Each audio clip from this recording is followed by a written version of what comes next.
আসসালামু আলাইকুম। ঈদ আয়োজনে আজকে আপনাদের জন্য নিয়ে এলাম বাঙালিদের জনপ্রিয় মিষ্টান্ন দই। এবারের ঈদে যত ধরনের ডেজার্টই বানান না কেন এই দই বানানোর কথা কিন্তু মোটেও ভুলে যাবেন না। কারণ এখন অনেক গরম পড়ছে আর তাছাড়া কোরবানির ঈদের ভরপুর মাংস খাওয়ার পর শেষ পাতে বাঙালির মন জয় করতে এই দইয়ের কোনো তুলনাই হয় না।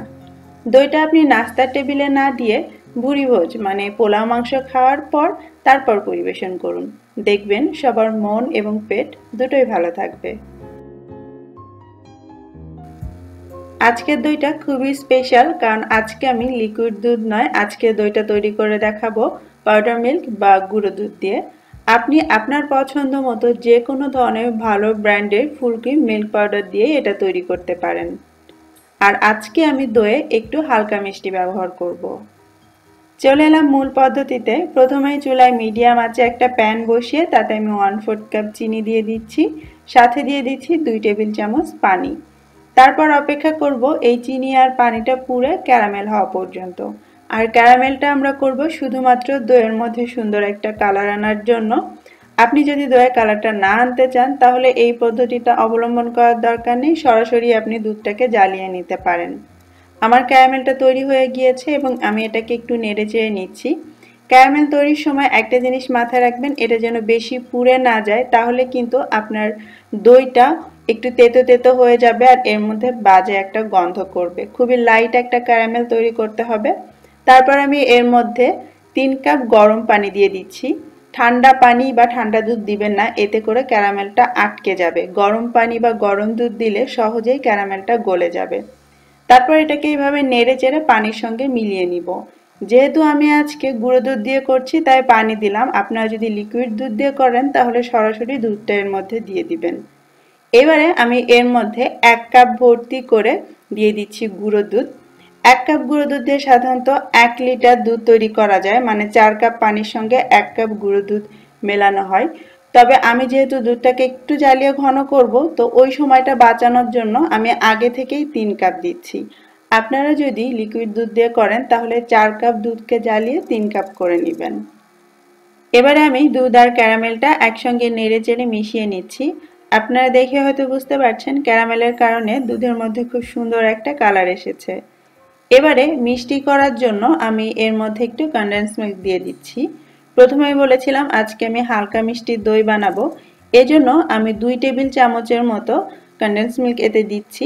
আপনি আপনার টেস্ট অনুযায়ী দিবেন।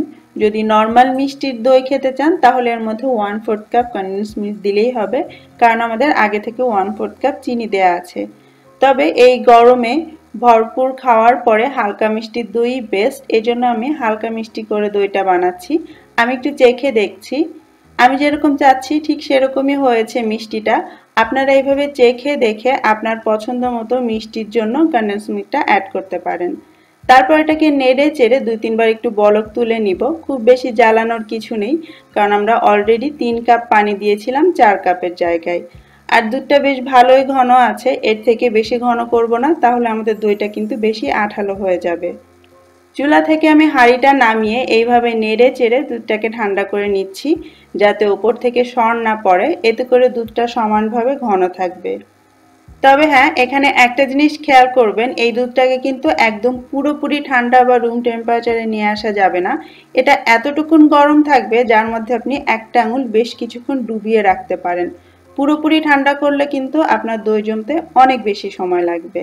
আর আজকের দইটা জমানোর জন্য আমি ব্যবহার করছি টক দই। আপনারা চাইলে কিন্তু সাওয়ার ক্রিম দিয়েও দই জমাতে পারেন। তবে ইম্পর্ট্যান্ট যেটা সেটা হলো এই টক দইটাকে অবশ্যই রুম টেম্পারেচারে নিয়ে তারপরে ব্যবহার করবেন। আর আজকে আমি যতটুকুন দুধ নিয়েছি তার জন্য 1/4 কাপ টক দই এনাফ। বেশি টক দই দিলে দইটা বেশি আঠালো আর বেশি জমাট হয়ে যায়। তবে এটা ব্যবহারের আগে এইভাবে একটু ফেটে নেবেন, তাহলে দইয়ের মধ্যে কোনো দানা থাকলে সেগুলো ভেঙে যাবে আর খুব সহজেই দুধের সঙ্গে মিশে যাবে। আমি দইটাকে একটু ফেটে নিয়ে তারপর দুধের মধ্যে ঢেলে দিলাম। এবারে একসঙ্গে একটু মিশিয়ে নিব। খুব ভালোভাবে এই দুধের সঙ্গে দইটা মেশানোর জন্য আমি একটা এগ হুইস্কের সাহায্যে এইভাবে হুইস্ক করে নিচ্ছি, যাতে খুব ভালোভাবে এটা মিশে যায়। দুধ আর দইটা একসঙ্গে মিশে গিয়েছে, আমি একটু আপনাদেরকে দেখাই। দেখুন কোথাও দইটা দলা বেঁধে নেই। এবারে আমরা এই দই মিশ্রিত দুধটাকে যে পাত্রে আমরা দইটা জমাতে চাই সেটাতে ঢেলে নিব। আজকের দইটা জমানোর জন্য আমি একটা মাটির পাত্র ব্যবহার করেছি। এর পেছনে একটা কারণ হচ্ছে মাটির পাত্রে দই জমালে এক্সট্রা যে পানি সেটা মাটির পাত্রটা টেনে নেয়, যার জন্য দইটা কাটার পর দইয়ের মধ্যে বেশি পানি ওঠে না। আর 2 নাম্বার যে কারণ সেটা হচ্ছে মাটির পাত্রে দই বানালে একটা দেশি লুক আসে। আমার কাছে মনে হয় দোকান থেকে কিনে এনে খাচ্ছি, ভালো লাগে এজন্য। কিন্তু দই যে কোনো ধরনের পাত্রেই জমানো যায়। আমার চ্যানেলে 4-5টা ভিডিও আছে দইয়ের। আমি বিভিন্ন সময়ে প্লাস্টিকের বাটি, কাচের বাটি, সিরামিকের বাটি সব কিছুতেই কিন্তু দই বানিয়ে দেখিয়েছি। আজকে আমি দইটা সনাতন এবং আধুনিক দুটো পদ্ধতির মাঝামাঝিতে তৈরি করব। প্রথমে আমি আমার ওভেনটাকে 80 ডিগ্রি সেন্টিগ্রেডে আধা ঘন্টার জন্য গরম করতে দিয়েছিলাম, ওপর নিচ দুই দিকেই তাপ দিয়ে। তারপর আমি ওভেনটা বন্ধ করে দিই। তারপর সেই বন্ধ ওভেনে এইভাবে ঢাকনা দিয়ে ঢেকে দইয়ের পাত্রটাকে বসিয়ে দিই। এরপরে কিন্তু আমি আর ওভেন চালু করিনি। 80 ডিগ্রি সেন্টিগ্রেড মানে খুবই অল্প গরম, জাস্ট ভেতরটা একটু গরম হয়ে থাকবে। আর এই গরম পরিবেশে দইটাকে আমি রেখে দিব 5 থেকে 6 ঘন্টা।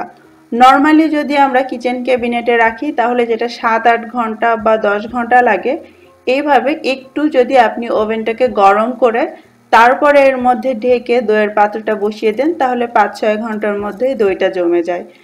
5-6 ঘন্টা পর আমি ওভেন থেকে দইয়ের পাত্রটা বের করে তারপরে 1 ঘন্টার জন্য ফ্রিজে রেখে দিয়েছিলাম। এতে করে দইটা আরও ভালো করে সেট হয়ে গিয়েছে। এই দেখুন আমি একটু ঘুরিয়ে দেখাচ্ছি, এটা কিন্তু কোনো দিক দিয়ে পড়ে যাচ্ছে না। তার মানে আমাদের দই একদম তৈরি হয়ে গিয়েছে। এবার আর কি, এবার এটাকে খাওয়ার পালা। তার আগে আমি আপনাদেরকে একটু কেটে দেখাই আমার দইটা কেমন জমলো।